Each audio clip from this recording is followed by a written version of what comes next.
Tao po! Tao! Ano yan? Magkano po kaya yung pansit canton? 15.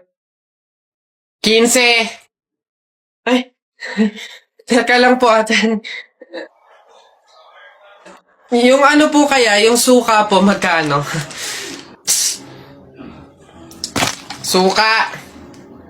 10. Aray. Wait lang po ate. Nagtatanong pa lang po kasi inaabot nyo na agad. Yung ano na lang po, tanong ko lang po kung magkano yung presyo ng itlog. Shhh. Pa yan. Itlog. 8.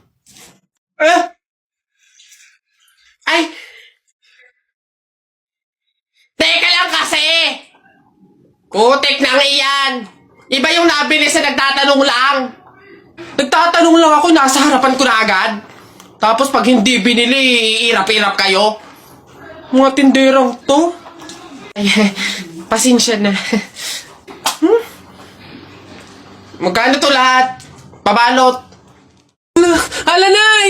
Ay, kalabaw. Oh, bakit? Napunit yung damit ko sumabit dun sa pako. Ganitong damit pa naman yung kailangan namin suotin sa party bukas. Paano na yan? Aba, edi tahiin mo na lang.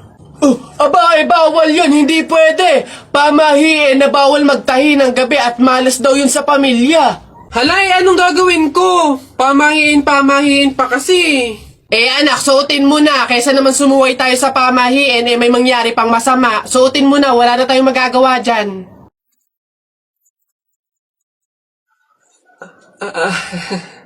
Di ba? Ay! Bagong style, unique, trending, fashion. Alam niyo naman ako, lagi nasa uso.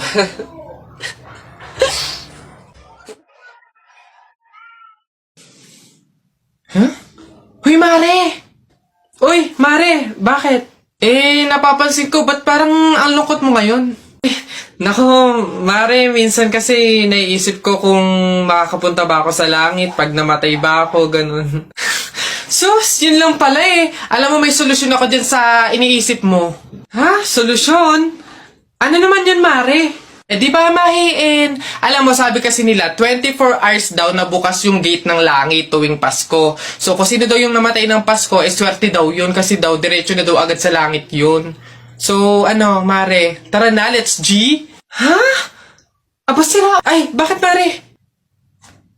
Ipatingin mo na yung utak mo. Anak! Joshua! Oh, Nay. Magsilab ka nga doon sa harapan. Ha? Bakit naman? Di ba't kakalibing lang ng lolo mo? Pamahiin yon. Kailangan magsiga para makapunta agad sa langit yung lolo mo. Ganun ba? Sige. Mga pamahiin na yan. Wala naman akong Nay! Wala akong masigang kahit anong basura dito. Ano ba yan? Bilisan mo, Joshua. Napakasimpleng bagay, hindi mo magawa, ha? Kahit ano, sigaan mo. Bilisan mo. Kahit ano. Kahit ano. Bilis! Ba't natakbo? Nako! Aling Lourdes! Yung anak niyo po, sinunog yung bayan! Diyos ko po! Ala! Tinamaan kang magaling na bata ka! Ba't sila nagtatakbo ba? Oo naman naman ngayon. Pamahiin, di ba? Pamahiin, di ba? Kailangan sundin yon. Oo naman nga. Hoy, Jepoy, magkano naging pera mo nung bagong taon? Madami akong naging pera. Nung nagpanabog sa amin, dami kong napulot na barya eh. Tapos mayroon pa 100, may 20, tsaka 50, ba't ang yabang mo? Parehas lang naman tayo. Ganyan din naman yung naging pera ko nung bagong taon. Yung sa akin nga, iipunin ko para may pambili ako ng madaming pellet, tsaka sapatos, tsaka damit lalo sa akin. Lalagay ko pa nga sa alkansya para maipon na maipon. Dumami pa lalo yung pera ko Bili na kayo, bili na kayo. Scramble, scramble. Hoy, scramble! Tara, bili tayo! Tara! Ay! Diyos ko! Sabaw na naman to, panigurado! Wala na nga sabaw, hingi pa ng hingi. Tignan natin ngayon. Hello, sir, again and again and again and again. Ito na po sabaw nyo. Yan. Sarap niyan. Salamat, salamat.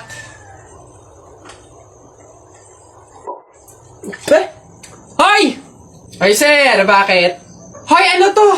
Tubig to, hindi to sabaw. Ay, sir, alam ko. Ang usapan kasi, sabaw. Hindi klase ng sabaw.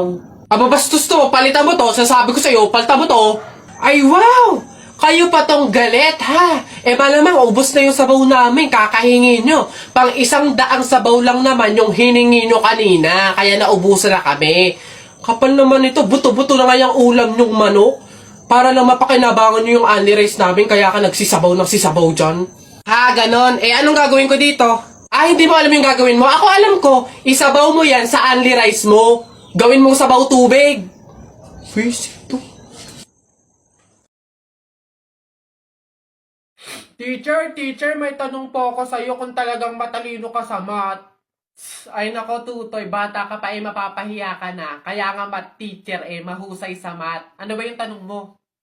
Halimbawa, teacher, meron akong 30 pesos. Tapos, bumili ako ng hamburger, 18 pesos isa. O, ilan yung sukli ko? Diyos ko, Tutoy, napakadali. 30 pesos minus 18. O, edi 12. 12 pesos ang sukli mo. Ah, mali, teacher. Ha? Bakit? Paano mali? 2 pesos lang sukli ko. 20 lang kaya binayad ko. May nakita ka bang 30 pesos na buo? Bola. Talaga ba? Nako, tita, condolence po. Eh, ba't ka naman nakaganyan, Tutoy? Naka-asol ka pa. Alam mo namang ibig sabihin nun, pag may borol, eh, masaya ka nung namatayan kami. Baka pwede magpalit ka, ha? Balik ka na lang ulit. Ah? Ay, ganun po ba? Sige po, pasensya na po, babalik po ako. Okay na po, tita. Ayun nga po, nalulungkot po. Ay, naku naman, Tutoy, nananadya ka ba? Nagpula ka pa talaga, alam mo naman ibig sabihin pag nakapula sa burol, eh may galit ka dun sa namatay. Tuy, respeto naman. Pasensya na pero palta mo yan. Tsaka ka bumalik dito, ha? Nanadya eh. Ay, grabe naman po. So, babalik na naman po ulit ako. Sige po, pasensya na po ulit. Sige po, wait lang po. Eto, tita, okay na po siguro to. Kumusta po? Tuy, nag-itim ka pa. Ano bang problema? Yung itim to, isa libing pa yan.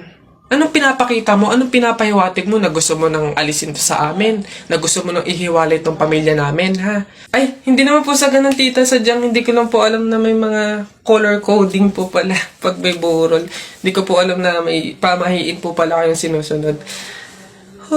Sige po, balik na lang po ulit ako. Sure na po, totoo na po. Sige po.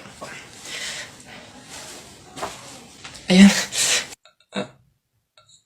Pagod. Okay na po to, tita. Yung grabe condolence po, nakikiramay po ako. Sobrang nalulungkot po talaga ako. Saan po ba dito yung tayaan?